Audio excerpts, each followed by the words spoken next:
Por esa época la vida no me sonreía, más bien hacía muecas, como si algo le provocara risa nerviosa. Era el inicio de los años 90. Me encontraba en París, ciudad voluptuosa y llena de gente próspera, aunque ese no fuera mi caso, lejos de serlo. Los que habíamos llegado por la puerta de atrás, sorteando las basuras, vivíamos mucho peor que los insectos y las ratas. No había nada, o casi nada, para nosotros, y por eso nos alimentábamos de absurdos deseos. Todas nuestras frases empezaban así. Cuando sea... Un peruano del comedor universitario dijo un día: cuando sea rico dejaré de hablarles.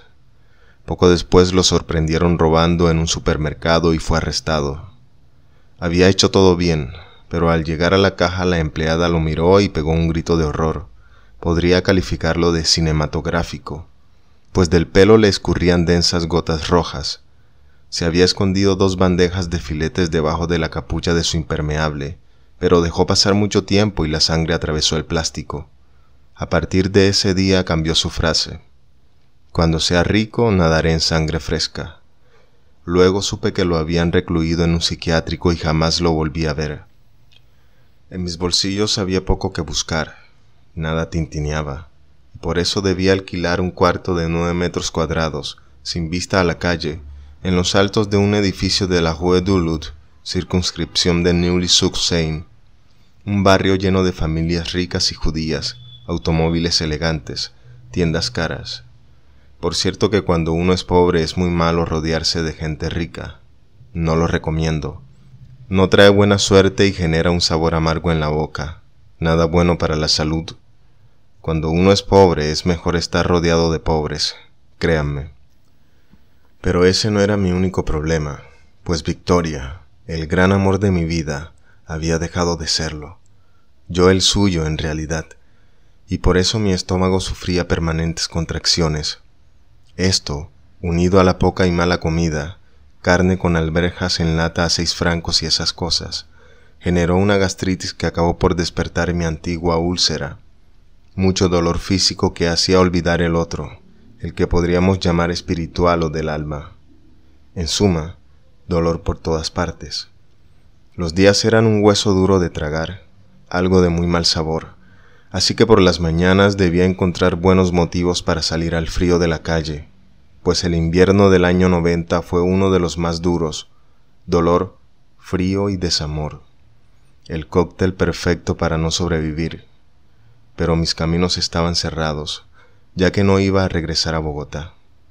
No por nada en especial o por nada muy original, pero así lo había decidido. Esa ciudad era un excelente refugio, pero entre medias estaba mi vida. ¿Qué hacer con ella? Alguien tenía que vivirla, o al menos intentarlo, así que debía continuar, y continuar solo, todo lo lejos que fuera posible. Aún no estaba muy golpeado y mis mejillas, a pesar del frío, parecían saludables. Podía aguantar un poco más. Cualquier cosa es soportable si uno puede ponerle fin, como piensan los suicidas. No sabía cuántos golpes podía soportar y estaba dispuesto a averiguarlo, y así lo hice. Salir a la calle. ¡Qué aventura! No he conocido nunca a nadie que sepa dónde está la Rue du Lut, esa insignificante calle de la circunscripción de Neuilly-sur-Seine.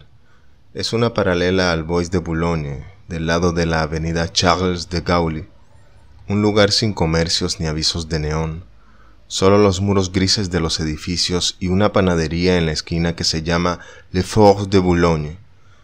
Es una calle fría y algo triste, habitada por familias burguesas que miran con nerviosismo si alguien llega a cruzarse en su camino, pues por ahí todo el mundo va en carro. Mi cuenta bancaria, abierta hacía 2 meses con la suma exacta de 3.600 francos en el Crédit Lyonnais del Boulevard Montparnasse, estaba francamente mal. Ya solo quedaban 875 y no parecía haber modo de que esa maldita cifra aumentara. Había conseguido unas clases de español en una academia por las que me pagaban poco, exactamente 85 francos la hora, así que debía lograr al menos 20 al mes para el alquiler, que era de 1.200 francos, y ahí estaba el problema. pues el trabajo había que dividirlo con otros profesores tan muertos de hambre como yo, lo que nos dejaba muy poco. Uno de ellos era un argentino de 70 años, novelista, crítico de cine y exitoso autor teatral en Buenos Aires. Eso nos decía. Por pudor no diré su nombre, pero les aseguro que era dramático verlo por los corredores con una bala de oxígeno portátil, respirando a través de un cable que se insertaba en sus fosas nasales. Como buen porteño siempre se vestía muy elegante y usaba sombrero, pero al fondo la realidad era la misma, y era la de ser un profesor muerto de hambre. Otro de los colegas era un sociólogo chileno que escribía una tesis doctoral sobre el socialista Luis Emilio Recabarren, un hombre obeso, el sociólogo, y triste que parecía arrastrar el dolor del mundo y que lamentaba sobre todas las cosas haber dejado de fumar, pues su cuerpo se había hinchado. Era extraño que un hombre tan gordo pudiera ser pobre. Los demás profesores eran tan marginales como nosotros, y en las discusiones lingüísticas que ofrecíamos a los alumnos cada tanto, cuando se hacían seminarios sobre las diferentes modalidades del habla hispana, la desproporción entre los alumnos ricos y nosotros, con chaquetas remendadas y la piel amarilla, era bastante patética. La academia se llamaba Langues dans le Monde y quedaba en la Rue Tilsit, no lejos de mi casa. Yo estaba muy feliz de tener ese trabajo, aun si por ser nuevo me daban los peores horarios. Por ejemplo, de 7 a 8 de la mañana con Monsieur Giraud, un alto directivo de la petrolera francesa Total que iba a ser trasladado a las oficinas de Caracas. Alguien terriblemente serio, con cara de albergar terribles sospechas sobre mi estatuto de profesor. Hay que tener hambre para levantarse a las 6 de la mañana y salir de la casa por 85 francos. El resto del tiempo eran horas muertas, pues por lo general la siguiente clase era a las 5 de la tarde, otra vez de una sola hora. Como si esto fuera poco, había que vestirse bien, llevar camisa limpia y pantalones planchados. Mi plancha eléctrica traída de Bogotá tenía un enchufe diferente y debía comprarle un adaptador que costaba 30 francos, el presupuesto de un día. Toda mi ropa estaba en una maleta, pues la habitación no tenía armario. Salir. ¡Qué aventura! A las 6 de la mañana la bruma se levantaba del suelo y una llovizna empezaba a calar los huesos. El frío era tal que a la segunda esquina la mandíbula se atascaba y justo ahí empezaba lo más difícil, que era atravesar el Bois de Boulogne para ir hasta la piscina pública de la Universidad París-Dauphine, donde estaban las duchas. Por cierto que una de las primeras veces que atravesé el bosque presencié algo inquietante. Un mendigo había muerto de frío durante la noche y, al pasar por ahí, encontré a un grupo de socorristas levantando su cadáver, pero hubo un inconveniente y fue que al rodar al suelo, en el momento de la muerte, la mano izquierda del hombre quedó hundida en un charco de agua, y éste, al bajar la temperatura, se congeló. Recuerdo el ruido de un estilete rompiendo el hielo alrededor de la mano atrapada en el hielo que les impedía alzarlo. Me alejé pensando que la mano, por la congelación, podría aún estar viva, y la verdad fue que varias veces soñé con ella. El abono trimestral de la piscina había sido una importante inversión de mi parte, pues costaba 120 francos, pero una ducha caliente cada día era lo único que podía devolverme a la vida, y para allá me iba, tiritando como un fantasma entre la niebla. Al llegar al vestier, dejaba la ropa en un armario metálico y, gorro en mano, me paraba debajo de una de las regaderas, que funcionaban con un ahorrativo sistema retráctil. El agua se desconectaba al segundo minuto, así que para ducharse había que dejar la mano sobre el botón. Por tratarse de duchas mixtas, un funcionario de seguridad fisgoneaba constantemente para vigilar que nadie abusara de la presencia de mujeres. Y en esto tenían razón, pues con el tiempo vi hombres que se les acercaban tanto que habrían podido tocarlas con la punta de la lengua. Cada vez que el guardia entraba había que concentrarse muchísimo en el aseo, lo que era gravoso, ya que solo compraba champú y este debía durar al menos 2 semanas. Jamás un guardia me hizo comentario alguno por estar tanto tiempo bajo el agua, pero alguna vez me sentí observado, y claro, yo también observé. Las estudiantes venían a nadar a esa hora, bellas jovencitas que se duchaban muy rápido y salían disparadas a sus clases. Yo, en cambio, me quedaba ahí. No nadaba, solo iba a la ducha. No tenía ningún afán por regresar al frío y la llovizna de la calle. En el bolsillo llevaba bien sujetas 3 monedas de 10 francos. Era mi exiguo presupuesto del día, lo justo para 2 comidas calientes en el restaurante universitario de Mabilón, un café y unos cuantos cigarrillos. A veces compraba algún libro de segunda en ediciones de bolsillo que costaban 10 francos, pero esto solo los días en que salía a la calle, pues muchas veces prefería quedarme en la cama mascullando ideas, deshojando proyectos y maldiciendo no haber optado por otra ciudad, un lugar en el que hiciera menos frío y donde la gente fuera menos dura.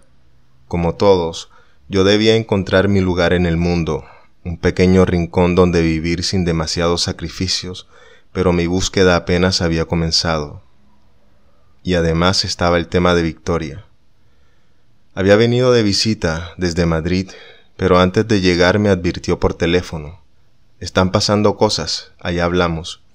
Luego dijo que venía leyendo Ana Karenina, de Tolstoy, así que supuse que preparaba una confesión. Y en efecto, al llegar, luego de varios rodeos y algunas lágrimas, soltó la frase: «Hay otra persona». Para evitarle la culpa dije que yo también había tenido un romance, y lo que sucedió a continuación fue, por decirlo menos, increíble. Sus lágrimas se secaron y en sus ojos apareció una feroz mirada de odio. Me tiró un zapato a la cabeza, rompió los 2 únicos platos y se fue al corredor dando un portazo. Pronto regresó arrepentida a decir que lo de ella era algo muy serio, y de cualquier modo nos perdonamos. Antes de irse me entregó 5.000 francos en billetes nuevos. Eran sus ahorros, el dinero que había reunido con el trabajo del verano. «Es tuyo», me dijo. «Lo necesitas más que yo». Mi desesperada situación no me permitía rechazarlo. «Apenas pueda te los devuelvo», le dije. Y así quedamos, pero se fue. La acompañé a la estación de trenes del sur, París-Austerlitz, y la vi irse con los ojos en lágrimas. Victoria lloraba y tal vez su llanto era sincero, pero yo estaba deshecho. Del otro lado, en Madrid, alguien la esperaba. Ambos lo sabíamos. Luego regresé al cuarto de Neuilly-sur-Seine, pero antes de subir compré con su plata una botella de whisky. El mundo giraba y yo estaba solo, hundido en un hueco húmedo y pobre, así que encendí el radio, me senté en un rincón y abrí la botella. Bebí varios tragos hasta que me llené de calor. Entonces la imaginé en su vagón de segunda clase leyendo algunas páginas escritas por mí, y soñé que regresaba, que oía 2 golpes en la puerta y, al abrir, era ella. Se había bajado del tren y estaba dispuesta a quedarse para siempre, pero el silencio en el corredor era cada vez peor. Muy pronto la botella se acabó, así que me puse la chaqueta para salir. ¡Qué aventura! Llovía como llueve en esta maldita ciudad, sin que uno acabe de notarlo. Una llovizna que engaña y, cuando uno reacciona, ya está calado hasta los huesos. 3 cuadras más allá, cerca del Bois de Boulogne, encontré una tienda abierta. Un árabe, entre bostezos, me vendió una botella de whisky que destapé de inmediato. Luego fui hacia el bosque bebiendo a pico. Estaba muy oscuro. No sabía lo que buscaba y al caminar en la oscuridad descubrí una luz. Era el auto de una prostituta, una gorda de carnes blancas que exhibía su cuerpo detrás de un pesado abrigo. Esperaba clientes. Me quedé atrás dándole sorbos cada vez más largos a la botella. Muy pronto un auto se detuvo y un hombre se pasó al automóvil de la prostituta, que tenía instalada una cama en la parte trasera. Caminé hacia ellos sin hacer ruido. El tipo se bajó los pantalones y la mujer se lo chupó un rato, exagerando los gestos, hasta que él se puso sobre ella. El hombre disfrutaba y ella hacía su trabajo, pero yo, que los observaba de lejos, sentí algo distinto. Victoria viajaba en un tren hacia una ciudad lejana, y al pensarlo lloré con todas mis fuerzas, como si fuera la última noche de un hombre sobre la tierra, y supe lo que era la orfandad. Luego el bosque se convirtió en algo hostil y decidí volver al cuarto. Tenía los zapatos mojados. La luna, una esfera partida a la mitad, se reflejaba en todos los charcos,